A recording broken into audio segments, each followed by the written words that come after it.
감사해요. 깨닫지 못했었는데 내가 얼마나 소중한 존재라는 걸 태초부터 지금까지 하나님. 할렐루야. 거룩한 주일을 맞이해서 예배 자리에 나오신 사랑하는 성도님들을 진심으로 환영하고 또 사랑하고 축복합니다. 오늘은 특별히 추수감사 주일로 우리가 하나님 앞에 예배 드리기를 원합니다.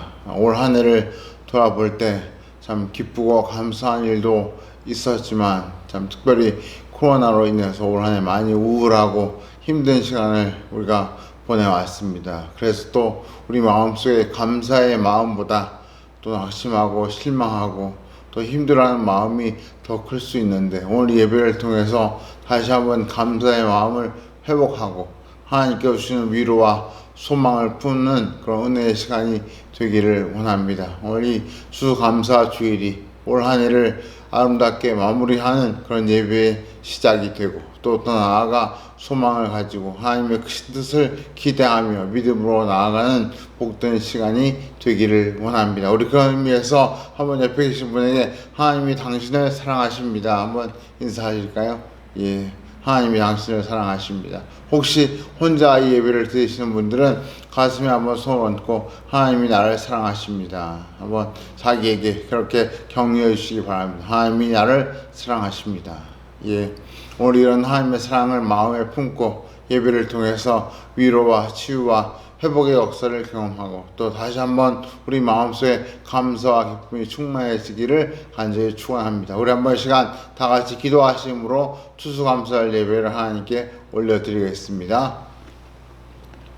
할렐루야. 사랑과 은혜가 풍성하신 아버지 하나님, 오늘 한 해를 돌아보건대 참 우여곡절도 많고 너무나 다사다난한 일들이 많았던 한 해였음을 고백합니다. 또 가운데 우리의 마음이 상하기도 하고 슬프기도 하고 또 불안과 염려에 휩싸여 힘든 시간을 겪기도 했음을 주 앞에 고백합니다. 우리가 이 추수감사를 맞이해서 정말 하나님께서 다시 한번 우리 마음속에 감사와 기쁨을 회복시켜 주시고 또 나아가 소망과 미래가 있는 삶을 살아갈 수 있도록 우리 마음속에 있는 조그마한 우울함도 다 물리쳐 주시고 작은 불안과 염려도 다 지워주시고 오직 하나님의 참된 평안과 기쁨이 가져간 이 예배가 되게 하여 주시옵소서. 예배를 통해 하나님께만 온전히 영광 돌려드리기를 원합니다. 오늘 예배를 통해 우리에게 예비해 놓으신 놀라운 은혜와 축복을 마음껏 쏟아부어 주시고 이 예배를 통해 다시 한번 우리가 기뻐하며 감사하는 귀한 시간 되게 하여 주시옵소서. 모든 영광을 하나님께 올려드리며 살아계신 주 예수 그리스도의 이름으로 간절히 기도하옵나이다. 아멘. 우리 다같이 사도신경으로 신앙을 고백하겠습니다.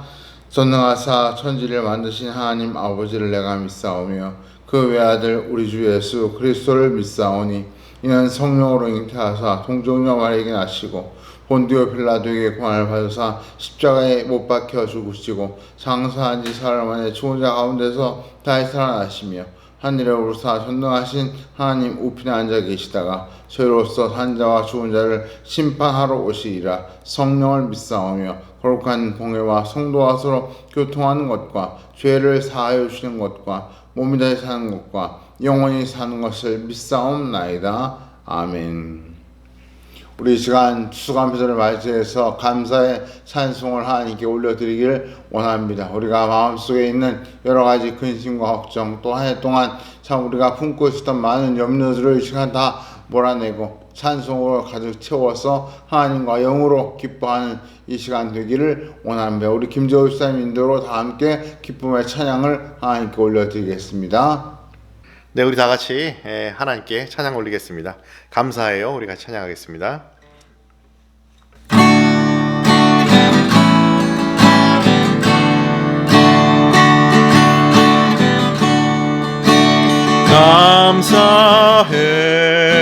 감사해요. 주님의 사랑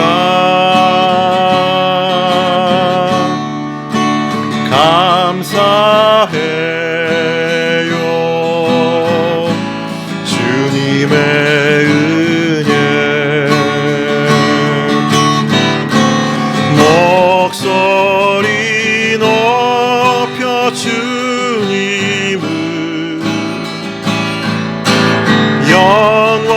영원히 찬양해요. 나의 전부이신 나의 주님, 감사해요. 주님의 사랑 감사해요. 주님의 은혜 목소리 높여 주님을 영원히 찬양해요. 나의 전부이신 나의 주님.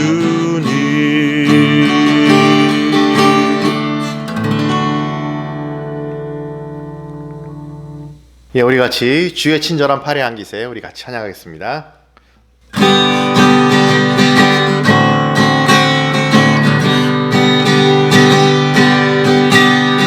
주의 친절한 팔에 안기세 우리 마음이 평안하리니 항상 기쁘고 복이 되겠네. 영원하신 팔에 안기세 주의 팔에 그 크신 팔에 안기세 주의 팔에 영원하신 팔에 안기세.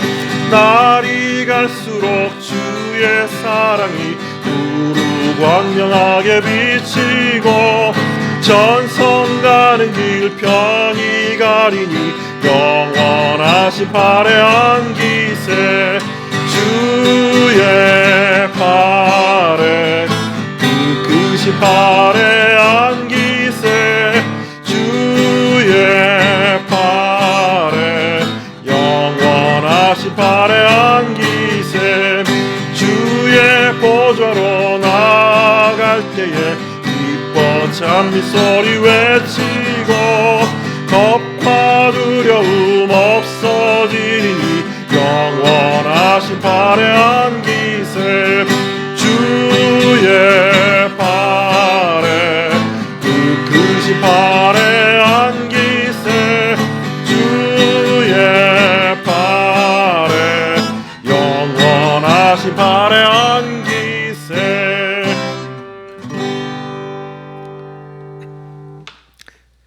예, 우리 마지막 찬양할 텐데요. 우리 주의 음성을 내가 들으니 우리 같이 찬양했습니다. 늘 우리가 주님의 음성을 듣기를 정말 간절히 원합니다.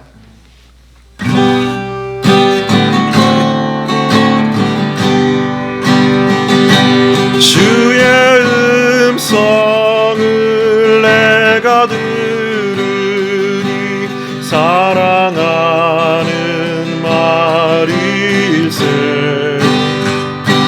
믿는 마음으로 주께 가오니 나를 영접하소서. 내가 매일 십자가 앞에 더 가까이 가오니 구세주의 흘린 보배 피로써 나를 정케 하소서. 주여 넓으신 은혜 베푸사 나를 받아주시고 나의 품은 뜻 주의 뜻같이 되게 하여 주소서. 내가 매일 십자가 앞에 더 가까이 가오니 구세주의 흘린 보배 피로 하소서. 나를 정케 하소서. 우리 구주의 넓은 사랑을 증량할 자 없으며 주가 주시는 참된 기쁨도 헤아릴 수 없도다. 내가 매일 십자가 앞에 더 가까이 가오니 구세주의 흘린 보배 피로써 나를 정케 하소서.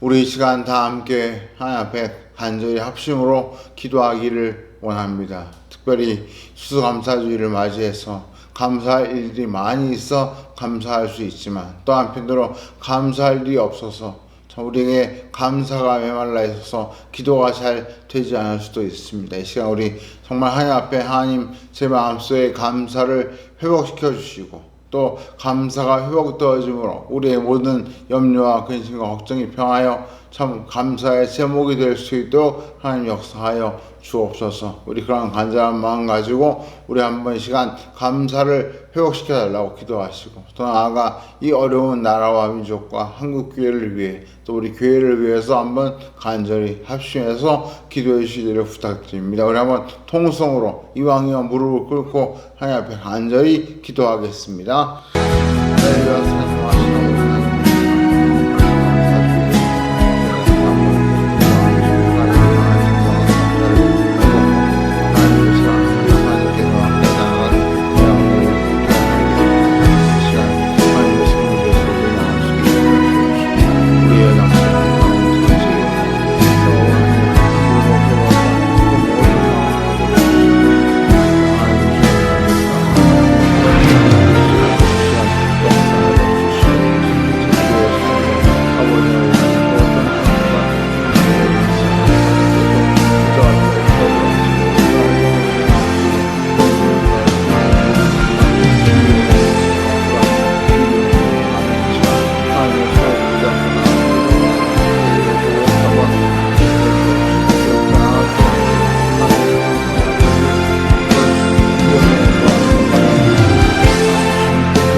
몇 가지 광고 말씀드립니다. 오늘은 우리가 하늘을 감사하며 수감사 주일로 예배를 드리고 있습니다. 이렇게 힘들 때 그래서 참 감사가 잘 되지 않을 지금이야말로 하나님께서 우리에게 감사를 보시기를 원하시고 또 우리가 이렇게 힘들 때 올려지는 그 감사야말로 하나님이 기뻐하시는 그런 모습이라고 믿습니다. 우리 예배를 통해서 감사를 회복시켜 달라고 기도하시고 또 이왕이면 우리가 회복된 그 감사의 마음이 올 한 해 끝까지 이어져서 참 올 한 해가 외형적으로는 많이 힘든 한 해였지만 내적으로 우리의 큰 은혜의 한 해가 될 수 있도록 해달라고 기도하시는 우리 성도님들 되시기를 바랍니다. 아울러 원래 우리가 추수감사절에 성찬식도 하고 애찬식도 함께 나누고 하는 즐거운 시간이 있었는데 우리가 코로나로 인해서 할 수 없는 어려운 상황이 되어서 너무나 유감스럽고 안타깝습니다. 그래서 대신 각 가정에서 또 계신 처소에서 성찬식을 하실 수 있도록 성찬 영상을 준비했습니다. 보내드린 그 문자에 클릭하시면 성찬 영상이 이어집니다. 그래서 그 영상을 보시면서 계신 곳에서 성찬식을 함께 해주시면 너무나 감사하겠습니다. 그래서 우리가 비록 몸은 떨어져 있지만 영으로 마음으로 한 마음이 되어서 성찬 예식을 통해 예수님과 영적으로 연합하고 참 진정한 교제를 나누는 그런 시간 되기를 원합니다. 아울러 대학 수학능력 시험이 이제 얼마 남지 않았습니다. 우리 교회 2명의 자녀가 대학 입학을 준비하고 있습니다. 하나님께서 사랑하는 그 자녀들의 앞길을 활짝 열어주시고 이왕이면 참 학교에 복을 달라고 기도해 주시기를 부탁드립니다. 오늘 우리에게 주신 말씀 함께 보겠습니다. 신약성경 마태복음 7장 7절부터 11절 말씀. 신약성경 신면 마태복음 7장 7절부터 11절 말씀 성경을 보시거나 혹은 자막을 보시고 우리 한 목소리로 같이 한번 이 말씀 봉독하겠습니다. 다 찾으신 줄 알고 같이 함께 읽겠습니다. 시작. 구하라 그리하면 너에게 주실 것이요 찾으라 그리하면 찾을 것이요 문을 두드리라 그리하면 너에게 열릴 것이니 구하는 이마다 받을 것이요 찾는 이는 찾아낼 것이요 두드리는 이에게는 열릴 것이니라. 너희 중에 누가 아들이 떡을 달라 하는데 돌을 주며 생선을 달라 하는데 뱀을 줄 사람이 있겠느냐. 너희가 악한 자라도 좋은 것으로 자식에게 줄 줄 알거든 하물며 하늘에 계신 너희 아버지께서 구하는 자에게 좋은 것으로 주시지 않겠느냐. 아멘. 오늘 우리가 추수감사 주일로 지키는 복된 주일입니다. 우리가 추수감사의 유래는 익히 들어 잘 아시겠지만 영국에서 신대륙 미국으로 건너간 청교도들이 어려운 여러 가지 난관을 헤치고 마침내 신대륙에서 곡식을 거둔 후에 그 곡식을 심고 또 키우고 거두기까지 도와주었던 그 인디언들과 함께 참 감사의 식사를 하면서 또 하나님께 예배로 영광을 드렸던 그 일이 유래가 되어서 추수감사절이 시작이 되었습니다. 그런데 성경에는 추수감사절이라는 정확한 이름의 절기는 없습니다. 그래서 어떤 분들은 성경에 나오지 않는 절기이기 때문에 지킬 필요가 없다 그렇게 주장하는 분도 계시고 또 심지어 심하게 말하는 분들은 한국 교회가 헌금을 거두려고 추수감사절을 지킨다 그렇게 비난 섞인 말을 하는 분도 계십니다. 저는 이런 주장이나 생각은 다 진실과는 거리가 먼 아주 잘못된 주장이라고 생각합니다. 교회가 헌금을 걷기 위해 추수감사를 드린다는 것은 터무니없는 그런 억지일 뿐 아니라 성경에는 추수감사절이라고 하는 명칭은 나오지 않지만 추수감사절과 같은 정신, 즉 추수에 대한 감사를 하나님께 올려드리는 그런 절기는 몇 가지 이미 언급되고 있습니다. 대표적으로 첫 수확을 거두어서 그 첫 곡식단을 드리는 절기가 있는데 그것을 초실절이라고 성경에서 부릅니다. 일종의 첫 수확을 올려드리는 절기지요. 그리고 그 첫 수확이 시작되고 약 50일 동안 모든 추수를 마친 후에 정식으로 그 추수한 모든 곡식에 대해 하나님께 감사의 절기를 드리는 날이 있는데 특히 그때 추수했던 대표적인 작물이 보리였기 때문에 그래서 그 절기를 가리켜 맥추절 이렇게 부르기도 합니다. 그런가 하면 이 50일 동안 추수하고 드리는 절기라고 해서 그걸 7주로 나누니까 모두 7주가 걸리는 셈이죠. 그래서 이 초실절로부터 7주 뒤에 드리는 절기다. 그래서 7.7절 이렇게 부르기도 합니다. 결국 성경에는 추수감사절이라는 정확한 명칭은 없지만 그에 준하는 그와 그 의미가 너무나 흡사한 그런 절기가 성경에 나옵니다. 그리고 이 신약 시대에 넘어오면서 그 초실절과 또 맥주절, 칠칠절을 일컬어 오순절이라고 부르게 되었습니다. 우리가 잘 아는 대로 그 오순절에는 정말 추수의 그 감사의 예배만 드릴 뿐 아니라 그 오순절에 성령이 임하시는 영적인 추수가 일어나는 그런 역사가 신약성경에 기록되어 있습니다. 그래서 우리에게는 이 오순절이 특별한 의미가 있지요. 그래서 우리가 이 추수감사절이야말로 지금 이 시대의 영적인 오순절이자 또 영적인 칠칠절이고 영적인 맥주절이라고 해도 과언이 아닐 것입니다. 그래서 우리가 이 추수감사를 통해서 하나님께서 우리에게 주신 그동안의 축복을 감사하고 또 나아가 육신적인 축복만이 아니라 영적인 축복, 즉 성령의 임재를 사모하는 그런 절기가 이 추수감사절이 되어야 할 줄로 믿습니다. 그런 의미에서 오늘 이 예배가 저와 여러분에게 영적인 진정한 감사의 예배가 되기를 원합니다. 이야기가 나온 김에 한 말씀 더 드리면 청교도들이 신내륙에 도착해서 처음으로 추수감사를 지킬 때 곡식이 풍성하거나 혹은 먹을 게 차고 넘쳐서 추수감사를 지킨 것이 아니었습니다. 전해지는 이야기에 따르면 영국에서 신대륙 건너간 사람이 모두 살아남은 사람이 102명이었는데 그 102명은 대부분 다 도시에서 온 사람들이었습니다. 농사짓는 방법도 모르고 농사의 농자도 모르는 사람들이 대부분이었습니다. 그러다 보니까 첫 해에는 정말 그야말로 그 농사한 모든 것이 다 흉년으로 끝이 났고 농사를 지어도 수확이 없어서 너무나 힘든 시간들을 보냈다고 합니다. 그리고 그런데 이렇게 힘들고 어려울 때 정말 먹을 것이 없어서 어쩔 수 없이 금식을 하며 하나님께 기도하는 그런 시간을 가졌다고 합니다. 먹을 것도 여의치 않고 또 심지어 때때로 금식까지 선포하고 하나님께 기도하면서 그들은 그 어려움을 견뎌냈습니다.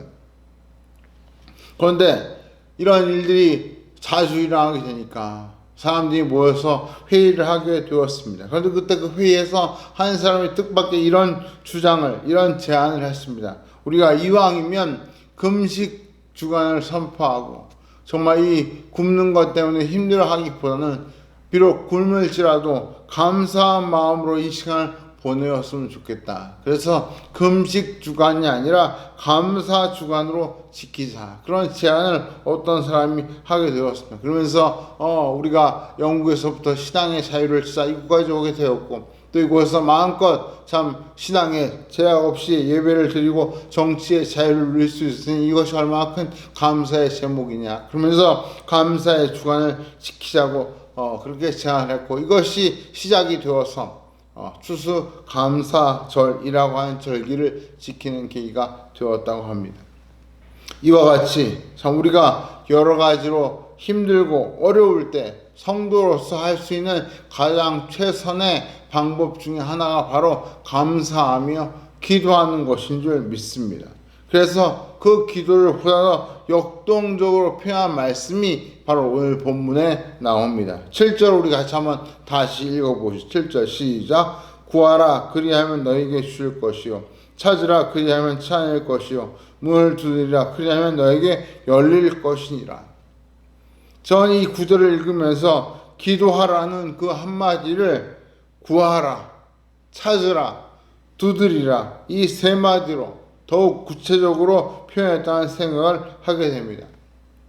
즉 기도가 구체적으로 뭐냐 이렇게 물었을 때 바로 이 세 마디를 떠올리게 됩니다. 기도란 구하는 것이고 찾는 것이고 문을 두드리듯 힘차게 두드리는 것이 바로 기도하는 것이죠.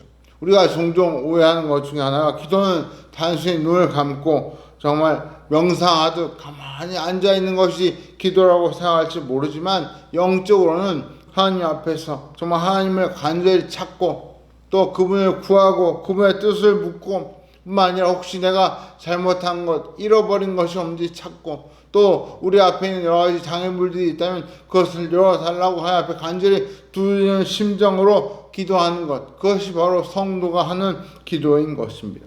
그런 의미에서 기도가 겉으로는 조용한 것 같지만 속으로는 그 어떤 것보다 뜨겁고 간절한 것이 기도라고 생각됩니다. 그래서 우리가 오늘 읽은 말씀 중에서 다른 건 다 잊어도 이 세 단어, 구하라, 찾으라, 두드리라, 이 세 단어만큼은 우리 가슴에 새기고 정말 기도할 때 이런 심정으로 기도하는 저와 여러분 되시기를 축원합니다. 그래서 오늘은 이 세 단어와 관련해서 좀 더 자세한 말씀을 함께 나누고자 합니다. 제일 먼저 이 세 단어를 우리가 보면서 주님이 우리에게 무엇을 말씀하시려고 하는 걸까? 그것을 한번 생각해 보게 됩니다. 왜 하나님 주님께서 우리에게 이렇게 그냥 기도하라 그 정도 말씀하시지 않고 구하라, 찾으라, 두드리라 이렇게 강력한 말씀을 명령어로 주셨을까? 결국 그 이유는 우리에게 영적인 요구를 강력하게 하라, 그 말씀을 하시려고 이렇게 교훈하신다, 그런 생각이 듭니다. 다시 말하면 그냥 막연히 기도하라가 아니라 정말 강력하게 하나님 앞에 기도하라는 뜻으로 구하라, 찾으라, 두드리라 그렇게 말씀하신 것이죠. 우리가 이미 앞에서 살펴본 것처럼 주기도문에서도 예수님은 기도에 대해서 말씀해 주셨습니다. 또 우리가 앞서 살펴본 것처럼 염려하지 말라고 주님은 말씀하셨습니다. 그럼에도 주님이 보실 때 우리에게 여전히 아쉽고 부족한 점이 있었는데 그것은 바로 간절함, 정말 간절히 하나님을 향해 요구하는 그 강력한 요구가 부족해 보였던 것 같습니다. 그래서 주님께서 우리에게 그런 간절함, 강력한 요구를 하나님께 하라고 하는 의미에서 구하라, 찾으라, 두드리라 그렇게 말씀하신 거라고 믿습니다. 요즘은 세상에서도 많이 강조하는 것이 바로 이 절실함, 간절함입니다. 저는 그래서 이 세 명료형 동사가 간절하고 지속적인 기도의 모습을 우리에게 보여준다고 믿습니다. 우리가 문제 해결을 위해서 끝까지 기도해야 한다는 것을 이 단어가, 이 명령이 보여주는 것입니다. 즉 응답 받을 때까지, 응답이 주어질 때까지 기도를 쉬지 않는 그 모습이 바로 이 구하라, 찾으라, 두드리라에 담겨 있다는 것이죠. 우리가 한 번 더 자세히 들어가서 여기 구하라는 명령은 무슨 뜻인가? 결국 이 구하라는 것은 무언가를 간절히 바라라는 것입니다. 즉 하나님께 간절히 요구하라는 뜻입니다. 배부른 사람은 요구가 없습니다. 배가 부르면 아무리 맛있는 음식이 앞에 있어도 더 이상 먹을 마음이 없습니다. 영적으로도 마찬가지입니다. 우리가 영적으로는 간절히 바라는 것이 없으면 기도가 되지 않습니다. 왜 기도가 안 나옵니까? 죄송한 이야기지만 결국 간절한 요구가 없기 때문에 기도가 안 되는 것입니다. 먹고 살만한 재산이 있고 환경이 주어지니까 죄송한 이야기지만 굳이 기도하지 않아도 하나님의 도움이 없어 살만하니까 기도하지 않는 것입니다. 성경에도 그런 사람이 등장합니다. 누가복음 12장에 보면 한 부자가 이렇게 창고에 곡식을 가득 쌓아두고 말하죠. 영혼아 여러 해 쓸 것이 내게 풍족하니 편안히 쉬고 먹고 마시고 즐거워하자. 그때 하나님께서 그 부자에게 뭐라고 말씀하십니까? 어리석은 자야, 오늘 밤에 네 영혼을 내가 찾아가면 네가 지금 이렇게 쌓아놓은 저 곡식이 누구 것이 되겠느냐. 결국 의식주에 걱정이 없으니 더는 바랄 게 없다는 그 태도를 하나님께서 매우 싫어하신다는 것입니다. 이런 태도는 하나님을 의지하기보다 자기가 가진 것을 더 의지하고 하나님을 바라보기보다 자기가 가지고 있는 그 세상적인 것을 더 바라보게 하는, 그래서 하나님으로부터 멀어지게 하는 것이 될 수 있기 때문에 하나님께서 이것을 매우 싫어하시고 잘못된 것으로 여기신다는 뜻이죠. 두 번째 등장하는 찾으라, 이 말은 무슨 말입니까? 뭔가 새로운 것을 찾으라는 뜻이 아니라 잃어버린 것을 찾으라 그 뜻입니다. 즉 우리가 잃어버린 믿음, 또 잃어버린 은혜, 잃어버린 간절함, 또 잃어버린 첫사랑 같이 우리가 원래 가지고 있었지만 시간이 흐르면서 잊어버리고 또 우리도 모르게 소홀하게 여겼던 것들을 찾으라, 회복하라. 그것이 바로 이 찾으라는 명령에 담긴 뜻입니다. 하나님께서 우리에게 어떤 어려움이나 문제를 주실 때 그 문제의 원인이 무엇인지 우리가 찾아야 합니다. 하나님은 아무 이유 없이 그냥 심심해서 재미삼아 우리에게 어려움이나 문제를 내시는 것이 아닙니다. 적어도 우리에게 어려움을 주시거나 문제를 내실 때는 그만한 이유가 있기 때문이고 그 이유를 찾아야 합니다.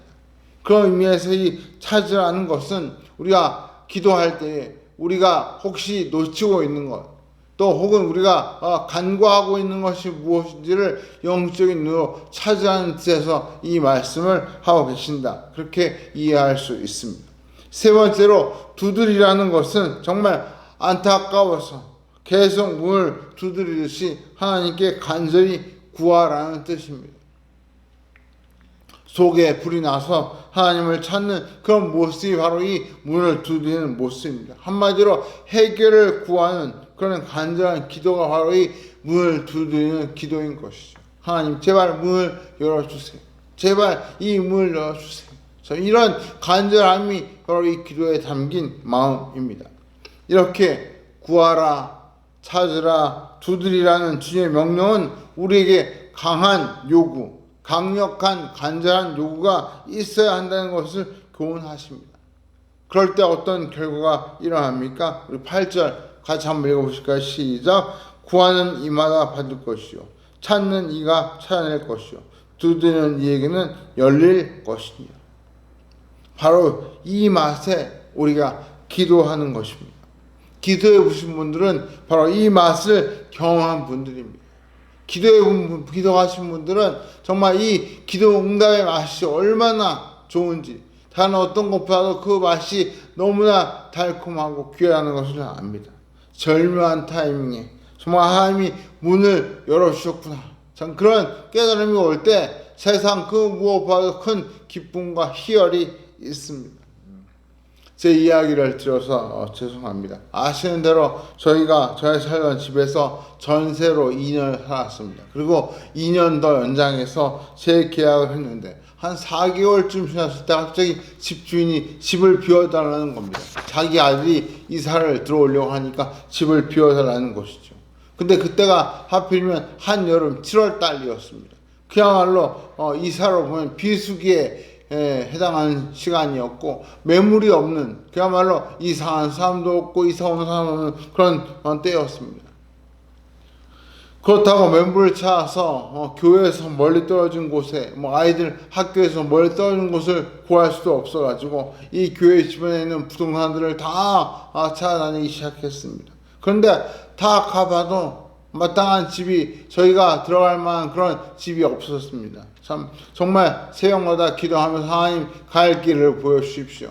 정말 구하고 찾고 문을 두드리는 심정으로 기도하고 있습니다. 그런데 갑자기 한 번도 가보지 못한 부동산이 눈에 띄었습니다. 그래서 그곳에 갔더니 그 부동산에 매물이 있는데 보통 매물을 내놓으면 매물이 잘 나가라고 여러 부동산에 이렇게 한꺼번에 매물을 내놓는데 하필이면 제가 본 그 매물은 그 부동산에만 딱 가지고 있는 매물이었습니다. 게다가 원래 그 집도 계약 기간이 많이 남아 있는데 그 살고 있는 세입자가 다른 곳에 집을 구입하게 되면서 급히 이사를 나가게 되어서 매물로 나온 것이었습니다. 나름대로 급한 매물이었죠.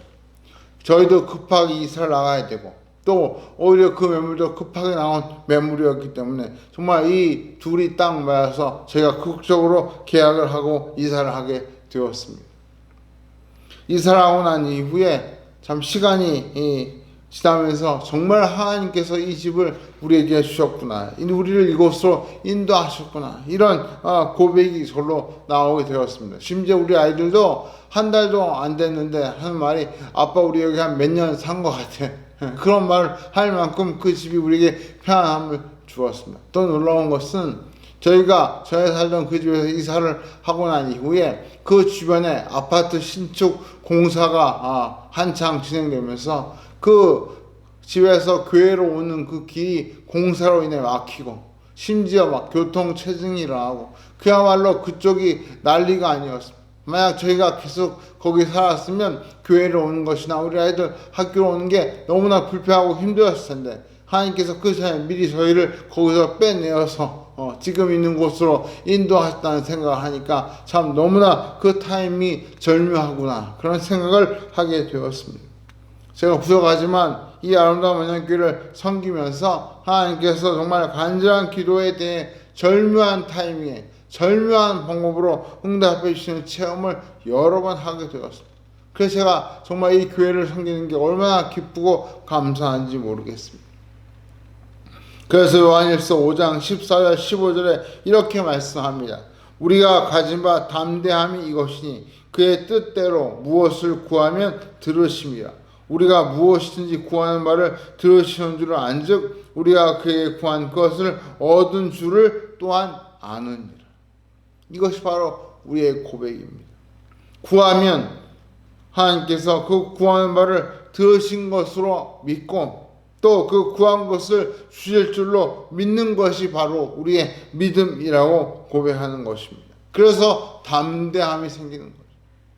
비록 문제가 앞에 있고 어려움이 닥쳐와도 우리 성도가 담대할 수 있는 이유는 구하라, 찾으라, 두드리라 그 말씀대로 기도할 때 하나님께서 들으시고 응답하실 줄 믿기 때문에 담대할 수 있는 것입니다. 그렇다면 누가 이렇게 간절히 기도할 수 있을까요? 우리 9절부터 11절 한번 다시 읽어볼까요? 시작. 너희 중에 누가 아들이 떡을 달라 하는데 돌을 주며 생선을 달라 하는데 뱀을 줄 사람이 있겠느냐? 너희가 악한 자라도 좋은 것으로 자식에게 줄 알거든. 하물며 하늘에 계신 너희 아버지께서 구하는 자에게 좋은 것으로 주시지 않겠느냐?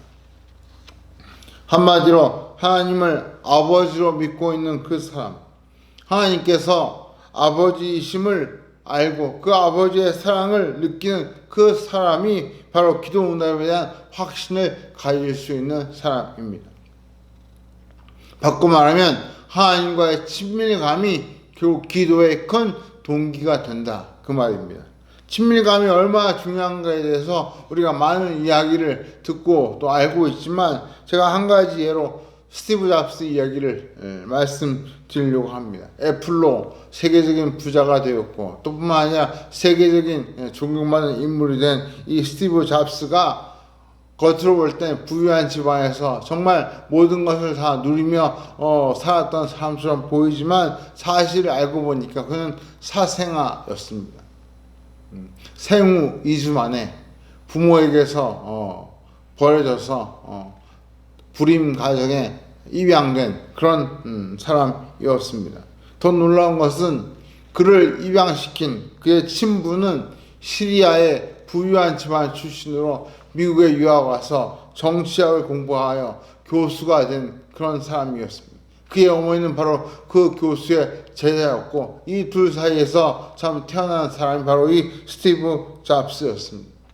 그런데 결국 이 두 사람이 결혼할 수 없는 상황이 되자 그 태어난 아이를 입양시킨 것입니다. 그리고 50년 지난 뒤에 그 스티브 잡스가 자기 아들임을 알게 된 그 친부가 당장 그를 만나고 싶었지만 차마 그를 만날 수가 없어 대신 그 스티브 잡스에게 메일을 보냈다고 합니다. 그런데 그 메일에 아무런 답장이 없었습니다. 아마 스티브 잡스가 그 친부의 그 메일을 받고 견딜 수가 없었던 거죠. 그렇게 6년이 지난 2011년에 드디어 스티브 잡스로부터 그 친부에게 메일이 왔습니다. 고맙다는 말 한마디에 딱 적혀있을 뿐이고 만나고 싶다는 이야기는 없었습니다.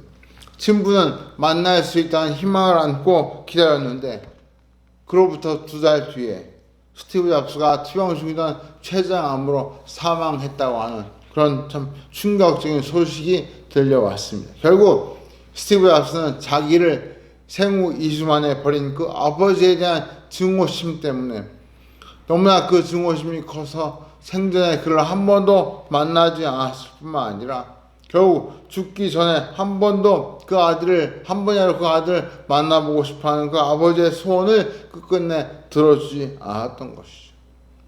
여러분, 이렇게 친밀함은 너무나 중요합니다. 우리가 하나님을 아버지라고 표현하고 있는데요. 중요한 것은 우리가 하나님을 그냥 명목상의 아버지로만 생각하는지 아니면 진정으로 사랑하는 아버지로 느끼는지 그것이 정말 중요하다는 것입니다. 그냥 생물학적인 아버지가 중요한 것이 아니라 사랑하는 정말 친밀한 그 아버지가 중요하듯이 우리가 하나님과의 관계에서도 그냥 하나님을 명목상 아버지라고 부르는 것이 아니라 그 하나님을 아버지라고 부를 때마다 우리 가슴에 하나님을 향한 사랑이 불붙는 것처럼 일어나야 그것이 하나님께 닿아서 그 하나님의 응답이 오는 역사가 일어나게 되는 것입니다. 오늘 성경에 보니까 악한 아버지도 자식이 구하면 좋은 것을 주려고 애쓰는데 하물며 가장 선한 아버지신 하나님은 얼마나 좋은 것을 주시겠느냐 그렇게 말씀하고 있습니다. 결국 이 말씀은 그런 선한 아버지신 하나님께 구하고 찾고 두드리라는 것이죠. 그런데 여기서 또 하나 우리가 기억할 것은 하나님은 우리가 요구하는 것을 다 주시는 것이 아니라 여기 보니까 좋은 것을 주신다고 말씀합니다. 좋은 것. 해외 출장을 자주 다니는 집사님이 계셨습니다. 그분이 출장에서 피곤한 몸을 이끌고 집에 돌아올 때 그 피곤을 확 날려주는 것이 있었는데 바로 문을 열자마자 달려와서 안기는 그 아들, 아빠하고 안기는 그 아들 때문에 그 출장의 피로가 한 번에 싹 사라진다고 했습니다. 근데 한 번 그 아들이 출장 간 아빠에게 아빠 게임기 좀 사줘 하고 이렇게 부탁을 했답니다. 하도 그 사랑하는 아들이 부탁하길래 이분이 그 다음번에 올 때 그 아들을 위해 게임기를 사 주었습니다. 그랬더니 놀라운 변화가 일어났습니다. 그 다음부터 이분이 출장을 가서 돌아오면 그렇게 반갑게 달려와서 아빠하고 안기던 그 아들이 게임기를 사준 이후에는 아빠가 돌아와도 자기 방에서 나오지 않고 게임만 하고 있더라는 것입니다. 오히려 아빠가 가서 그 방문을 열고 아들한테 인사하면 그제서야 그저 본척만 척 아빠한테 인사만 하고 다시 게임에 몰두하는 그 아들을 보면서 이 집사님이 게임기 사준 것을 그렇게 후회했다는 그런 이야기를 들은 적이 있습니다. 우리는 종종 하나님께서 우리 기도에 응답하시지 않는다고 생각하고 실망하고 삐질 때가 있습니다. 그러나 그것은 바꿔놓고 생각하면 하나님 보실 때 우리가 구하는 것이 과연 좋은 것이냐 그것을 우리에게 다시 한번 생각해 보게 만듭니다. 정말 하나님께서 우리가 구하는 것이 좋은 것인데 안 주실까? 정말 하나님께서 안 주신다면 혹시 그것이 좋은 것이 아니라 안 좋은 것이 아닐까? 우리 그런 생각을 해보아야 한다는 것입니다. 그래서 오늘 성경에서는 주님께서 우리에게 좋은 것을 구하라. 좋은 것을 주시지 않겠느냐. 그렇게 말씀하고 있습니다. 다시 말해 하나님이 보실 때 주어서 좋은 것을 구하는 말씀입니다. 오히려 봐서 죄를 지는데 사용하거나 하나님을 멀리하고 외면하는데 쓰임받는 그런 것이라면 하나님께 구하지 말라는 것입니다. 그럼 당장 여러분 중에서 저는 그런 거 구한 적 없는데요 이렇게 말씀하시는 분이 혹 계실지 모르겠습니다.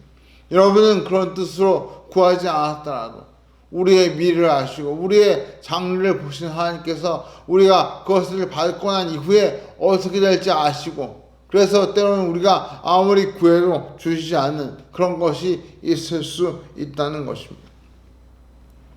한마디로 기도 응답 때문에 오히려 하나님께 더 가까이 하는 것이 아니라 하나님께 멀어지고 하나님을 소홀히 하는 것이 있을 수 있다는 거죠.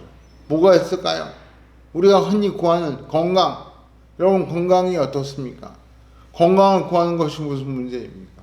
근데 참 약했던 분들이 건강해지고 난 이후에 그렇게 약할 때는 주일마다 와서 예배드리고 기도하고 하나님께 건강을 달라고 했던 분들이 건강해지고 나면 주일날 가족과 놀러가고 아니면 골프 치러 가고, 만약 그런다면 하나님께서 그 주신 건강에 대해서 어떻게 생각하시겠습니까?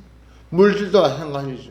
어려울 때는 정말 하나님 정말 물질을 달라고, 성공 달라고 기도했는데 막상 하나님께서 물질을 주시고 성공하게 된 이후에 그것 때문에 오히려 다른 곳에 한눈을 팔고 하나님께 멀어진다면 그것은 하나님의 마음을 아프게 하는 것이 될 것입니다. 결국 우리가 구하는 모든 것들은 다 양날의 검과 같습니다. 그것이 하나님을 더 가까이 하는 도구가 될 수도 있고, 반대로 하나님에서 멀어지는 그런 원인이 될 수도 있다는 것이죠. 그래서 중요한 것은 무엇을 구하느냐가 아니라 어떤 마음으로 구하느냐, 그것이 중요합니다.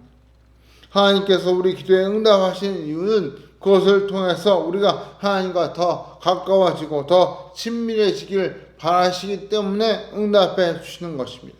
만약 기도 응답 때문에 하나님과 멀어진다면 어떻게 될지 한번 여러분 능히 다 짐작하실 거라고 생각이 됩니다. 화가 복이 되는 전화 위복이 아니라 반대로 복이 화가 되는 전복 위화가 될 수 있다는 것이죠. 그래서 하나님께서는 때때로 얼마든지 들어주실 수 있는 기도임에도 불구하고 안 들어주실 때가 있습니다. 대표적으로 우리가 고린도후서 12장에 보시면 사도 바울이 몸에 가시가 있다고 말합니다. 즉 큰 질병이 있었던 것이죠. 그래서 이 사도 바울이 그 큰 질병을 치료해 달라고 3번이나 하나님께 간절히 기도했다고 말합니다. 다른 사람도 아니고 사도 바울입니다. 하나님께 남다른 은혜와 또 영적인 체험을 하고 누구보다 능력 있게 쓰임 받던 사람이 사도 바울인데, 그런 사도 바울이 한 번이 아니라 3번이나 기도했다면 하나님께서 그 기도를 당연히 들어주실 법한데, 그런데 주님의 응답이 무엇이었습니까? 고린도서 12장에 보시면 그래 네 병을 고쳐주마 그렇게 말씀하지 않고요, 오히려 정반대로 주님께서 이렇게 말씀하십니다. 내 은혜가 내게 족하도다. 이는 내 능력이 약한 데서 온전하여 심이라. 쉽게 말하면 네가 아픈 게 더 낫다. 아픈 게 내 은혜다. 네가 아파야 거기서 오히려 하나님의 강하고 능하신 능력이 나온다, 그 말입니다. 바울은 병의 치유를 간절히 간구했지만 주님의 응답은 네 은혜가 네게 족하다. 네가 아픈 게 더 은혜다, 그 말씀을 하신 거죠. 그리고 그 병을 가지고 평생 살아라, 그 말씀입니다. 그런데 그 말에, 그 응답에서 머리 거저 같은 그 주님의 응답에 기쁨으로 감사하면서 이렇게 하나님께 기도했습니다. 내 은혜가 내게 족하다. 그 까닭은 그 기도의 초점이 하나님께 맞춰 있었기 때문입니다. 자신의 뜻보다 하나님의 뜻을 더 존중하고, 그래서 그것이 하나님의 선한 뜻임을 알고 좋은 것임을 믿었기 때문에 크게 기뻐하고 오히려 감사하고 자랑했던 것이죠. 기억하십시오. 하나님은 우리에게 무엇이 가장 좋은지 또 무엇이 안 좋은지 잘 알고 계십니다. 그분은 우리가 하나님께 좋은 것을 구하기를 기대하십니다. 그렇다고 오해하지 마십시오. 질병을 낫게 해달라는 기도를 하지 말라, 그런 뜻이 아닙니다. 오히려 질병이 있다면 낫게 해달라고 간절히 기도해야죠. 저도 아프기 때문에 매일 그 기도를 합니다. 그런데 무엇을 위해, 누구를 위해 질병을 낫게 해달라고 기도해야 하는가, 그것이 중요합니다. 대학 합격, 승진, 성공, 건강 이런 것들을 구하지 말라는 말씀이 아닙니다. 다 구해도 됩니다. 중요한 것은 그것을 구할 때 나를 위해서 구하지 마요. 하나님을 위해, 하나님의 일을 하기 위해, 하나님을 더 잘 믿고 더 하나님께 순종하기 위해, 하나님이 기뻐하시는 일을 더 잘 열심히 하기 위해, 한마디로 하나님의 영광을 위해 구하라는 것입니다. 사랑하는 성도 여러분, 말씀을 맺겠습니다. 어떤 집사님이 사업을 크게 하다가 1차 부도를 맞게 되었습니다. 걱정이 태산 같고 정말 무거운 마음으로 주일 예배를 참석하게 됐는데, 그날 설교 제목이 기사실만한 믿음이었습니다. 우리가 잘 아는 대로 무슨 말씀입니까? 너희가 만일 믿음이 한 겨아씨만큼만 있으면 이 산을 명하여 저리로 옮기라 하면 옮길 것이요. 또 너희가 못할 것이 없으리라. 그 바로 겨아씨 믿음이죠. 근데 그날따라 목사님이 그 설교를 하시면서 심지어 겨아씨를 직접 가지고 나와서 성도들에게 보여주시면서 이 겨아씨만한 믿음만 있어도 하나님께서 이렇게 역사하실 것입니다. 이렇게 말씀을 하셨습니다. 정말 여러분도 혹시 보셨는지 모르겠지만 겨아씨는 손톱에 엄지손톱이 올라놔도 보일까 말까 할 정도로 아주 작은 씨가 겨아씨입니다.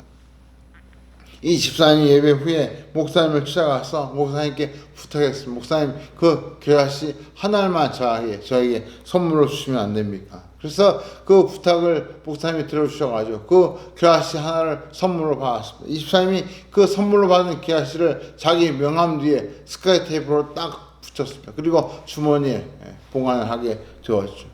그리고 힘들고 어려운 순간이 생길 때마다 그 명함 뒤에 있는 겨아씨를 탁 꺼내보면서 이 조그만한 이 작은 겨아씨만 믿음만 있어도 하나님께서 이런 놀라운 일을 하신다고 했는데 하면서 그 어려움들을 하나하나 꿋꿋하게 이겨나갔다고 합니다.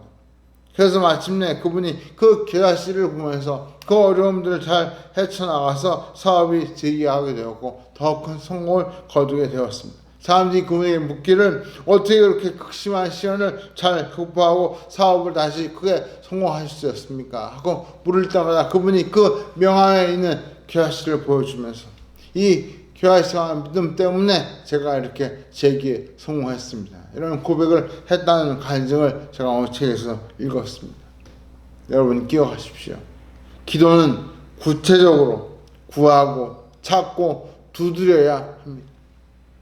정말 주님께서 막연히 기도하라고 하지 아니하시고 우리에게 강한 영적인 전투를 하듯 정말 강력하게 절실하게 간절하게 기도하기를 우리에게 요구하십니다. 뿐만 아니라 이왕이면 좋은 것을 구하라고 말씀하십니다. 하나님께 좋은 것이 곧 내게도 좋은 것입니다.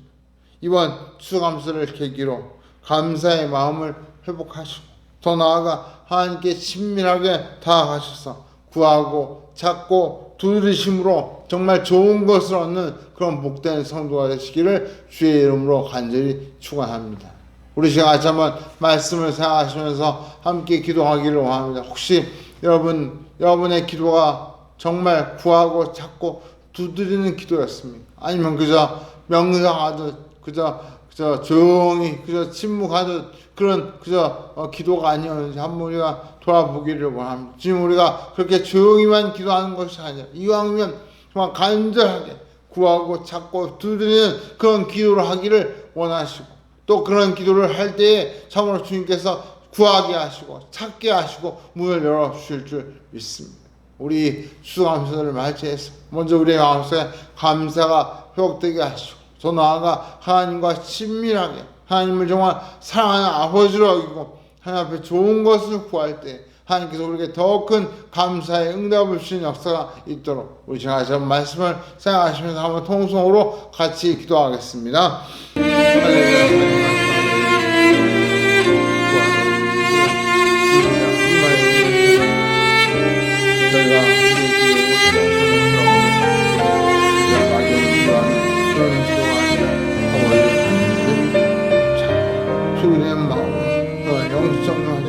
열심히 저 간절함으로 기도할 수 있는 성공하는 것이 아버지 앞에 기도할 때 그 기도 응답에 놀라운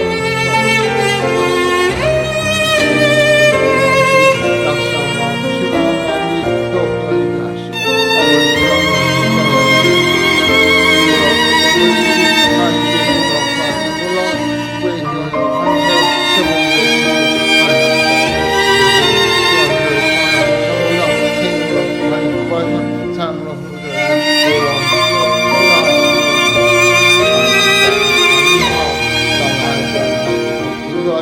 이끌 수 있어.